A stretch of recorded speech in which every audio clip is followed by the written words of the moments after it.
Welcome back to Media Brands TV, powered by Microsoft. We're here today with Brian Morrissey, digital editor of Adweek. He was running by the studio and we grabbed him for a little conversation.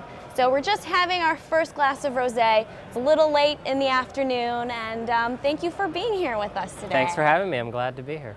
So you just arrived at Cannes yesterday, right? So what have you thought of the conference so far? Well, I mean, you can't miss the fact that it's definitely smaller this year. Probably, that's good and bad. There's definitely more intimate conversations going on. I think the other big thing so far is we're seeing a continued blurring of the lines. The big winner so far has been the Queensland tourism campaign from Cummins Nitro. And what's clear with that is that it's PR, it's direct, it's integrated, and I think it kind of reflects the direction of the overall industry is going. Great. So how do you think, kind of piggybacking on that digital creates opportunities that kind of change the way digital creative is done? Well, I think if you look at the history of the internet breaks systems. It doesn't stay in a box because it stretches across everything.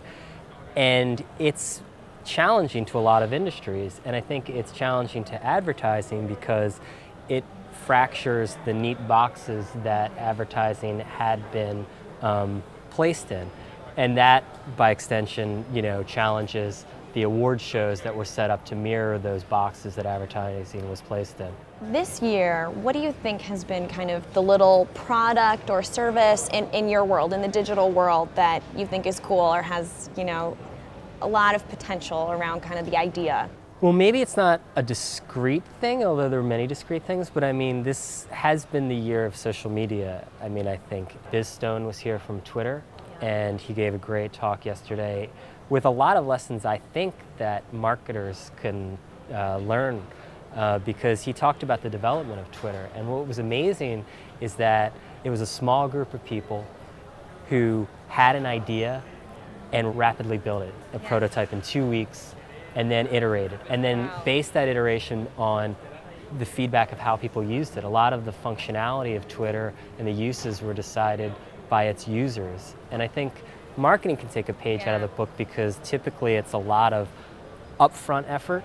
What we think they want, what we think is going to work. You're trying to read minds instead of just saying, let them, there's that old Seinfeld episode where Kramer acts like he's movie phone and he goes through and then he goes, why don't you tell me what you want? And I mean, that is kind of what digital does. And it takes a different mindset, and it takes, possibly different, structures to make that happen. Where do you think the big opportunity is for digital right now? I think the big opportunity for digital is to be the glue that holds all these things together. Much like, other areas, digital has been kind of siloed off.